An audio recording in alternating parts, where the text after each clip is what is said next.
Check out Brickhouse Nutrition right now for pure organic superfoods and supplements, the very best way to keep you and your family as healthy and nutritious as possible. No added junk, no added sugar, no synthetic chemicals or crud being pumped through your body, just pure 100% organic fruit, vegetables, and herbs, all being drunk down delightfully each morning to keep you, your organs, and your heart very, very healthy indeed.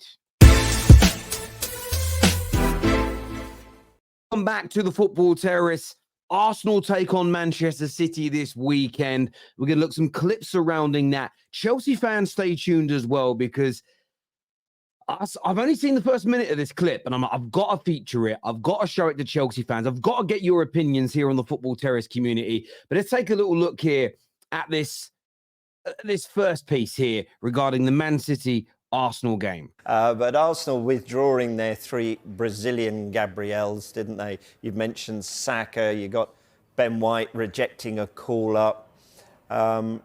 Is there a sense that they are being protected rather than... Well, it's such a weird question. First of all, Ben White declining to be part of the England squad has nothing to do with Arsenal's title race. So to throw that one in there is beyond disingenuous. It's a ridiculous question. He has a personal issue with the coaching and management team at England. There's a problem, there's a beef, there's an issue, so he is keeping himself away from that group. So his name shouldn't be mentioned. Now, it's a fair question to a degree.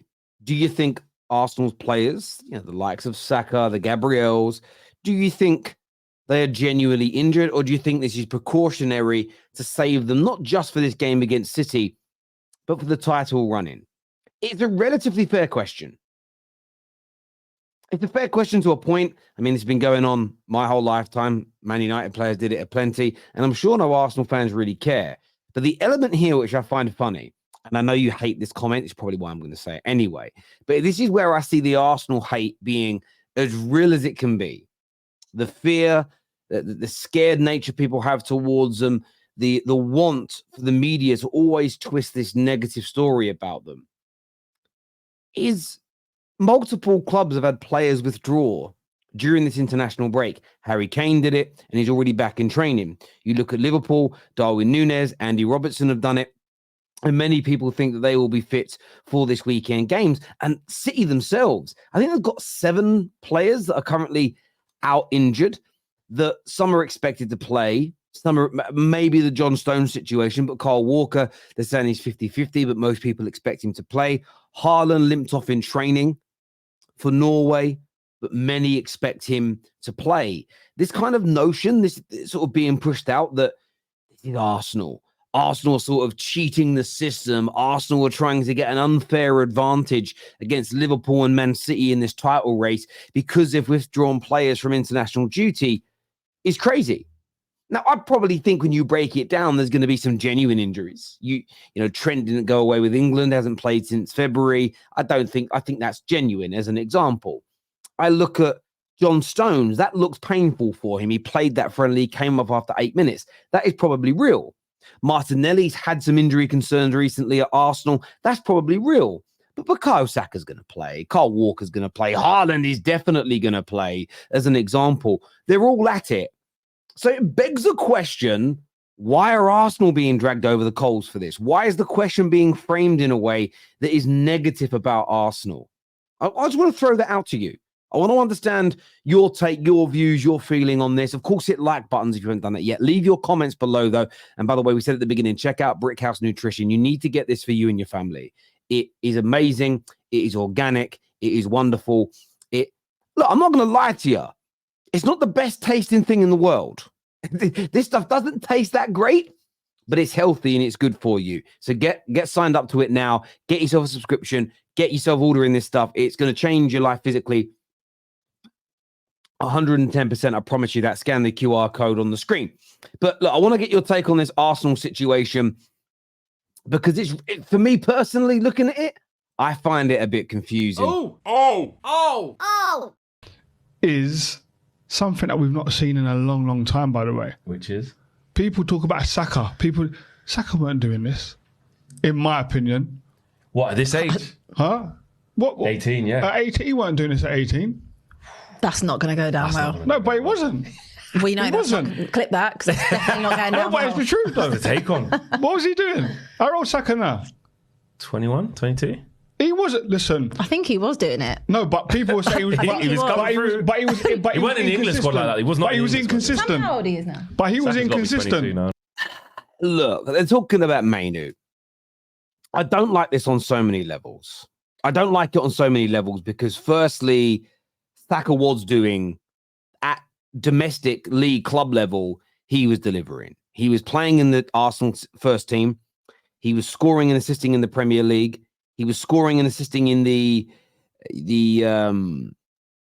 Europa League, scoring and assisting in the FA Cup as well.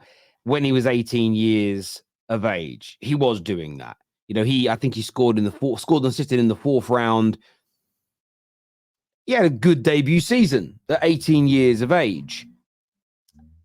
So I think to say he was, again, did he go and dominate a midfield for England, central midfield for England at that age? No, but he was never going to because that isn't his position. But you know what I really don't like about it, genuinely, is, and I want to make sure that I say this in the right way, but what I don't like about it is that what you are now going to do, and I know there's always fun to be had, there's always banter to be had. Great show this, by the way. Big up Flex, Abby, Anton for what they do.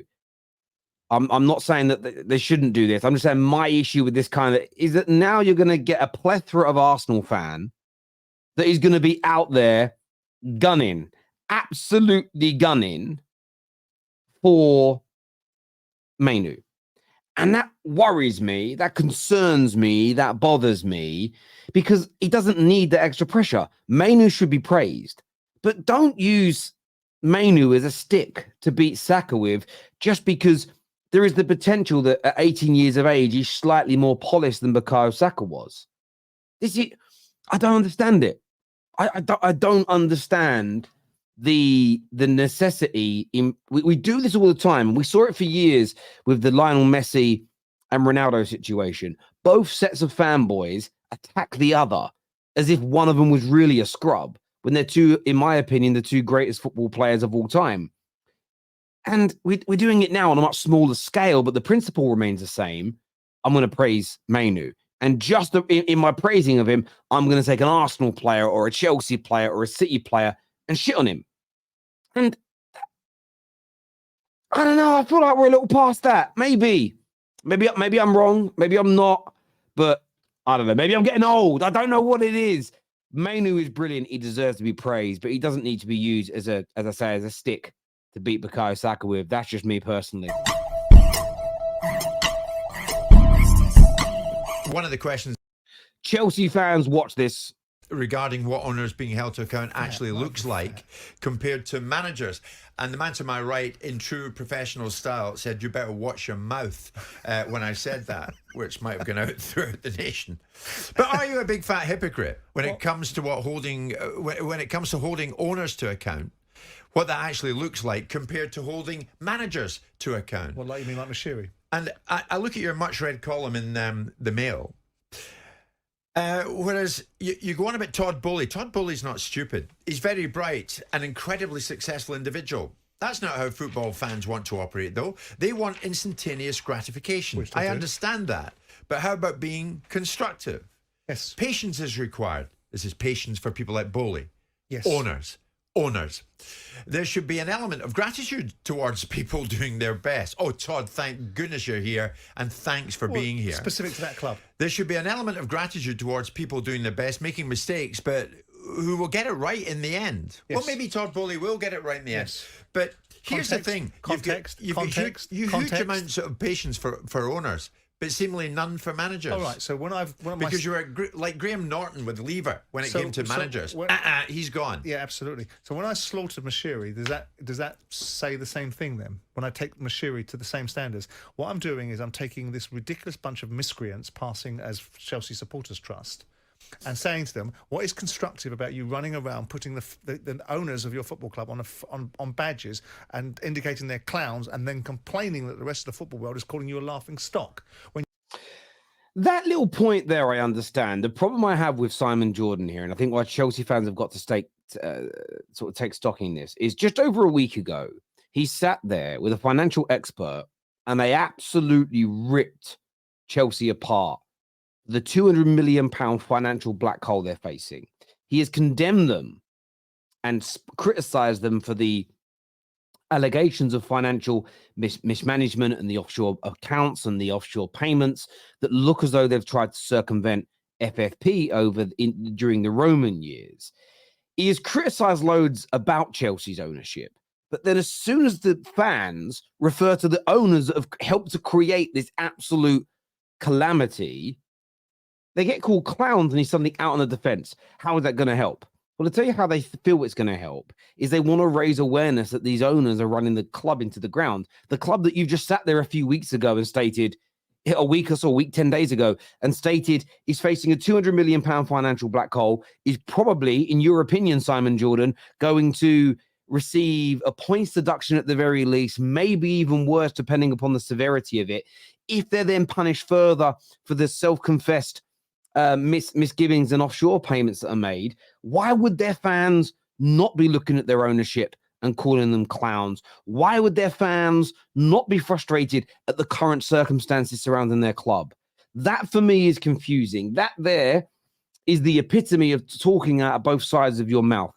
Now, Simon Jordan, very well-educated man, very articulate man, been very successful in his life. He'll probably find a way of worming out of that in terms of how he talks about it. And I'm not trying to disrespect him as a person, and I'm not getting personal. What I'm just trying to say here is that I don't understand how you can condemn them for all the problems that are coming, the wasting of £1 billion, etc., and then condemn Chelsea fans for calling them clowns. It feels a bit like, oh, do you know what? Because I was an owner, I understand how painful this can be. It isn't going to help the club progress. Blah, blah, blah. I've seen him do it to Man United. Whenever Man United fans complain about the Glazers, he sits there and essentially defends the Glazers who have helped put the club into this slump of the last 10 years. I find it very, very strange indeed. And no, I disagree. Some fans, yes, want instant gratification. But what would suffice is to see a club progressing, a club moving in the right direction based on how much they invest, based on how much of the club's money they spend on players, wages, agent fees, etc. When you drop £1 billion plus 400 million pound on salaries a season, your fans have every single right to, at the very least, expect progress, not regression, not to be sitting 11th, not to be staring down the barrel of potential points deductions or expulsions from the Premier League. Come on, Simon. You're absolutely bang out of order on this one. Maybe Chelsea fans in the comment section will agree with you, but personally, I can't see that coming. Until next time, everyone, take care. Goodbye. God bless. Check out Brickhouse right now, people. The very best health food supplements in the world. Pure organic superfoods only. No synthetic chemicals, no drugs, no E-numbers, no crud. Just pure, unadulterated quality for you and your family. Take care. Goodbye. God bless. And I'll see you all again soon.